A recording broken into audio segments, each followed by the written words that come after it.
बागे जाने जय है दुल्हा बगैचा जाने हो जाई है। अरे लगली टिकोरमाए दुल्हा छोड़वले जाने हो जाई है। अरे लगली टिकोरमाए दुल्हा छोड़वले जाने हो जाई है। अरे बागे हम जइबो ए सासुन बगैचा हम हो जाइबो। अरे लगली टिकोरमाए सासु छोड़वले हम हो जाइबो। अरे लगली टिकोरमाए सासु छोड़वले हम हो जाइबो।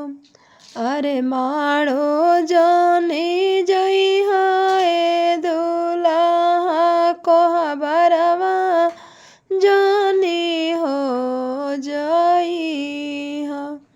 अरे माड़ो जाने जई है दुल्हा कोहबरवा जाने हो जाई है।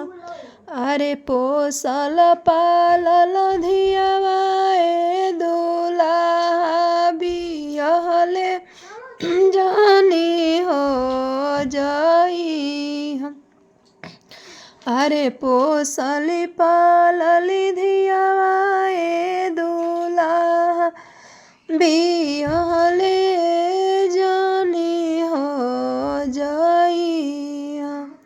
अरे माड़ो हम जइबो ए सासु कोहबरवा हम हो जाइबो।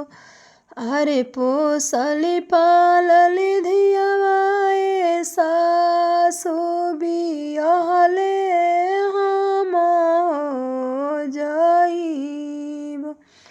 अरे पोसल पालल धियावा ए सासु लियवले हम हो जाइबो। हम लोग गायिका विभा पांडे बक्सर जिला से। अगर हमार वीडियो अच्छा लगी तो लोग एक लाइक ज़रूर करब जा।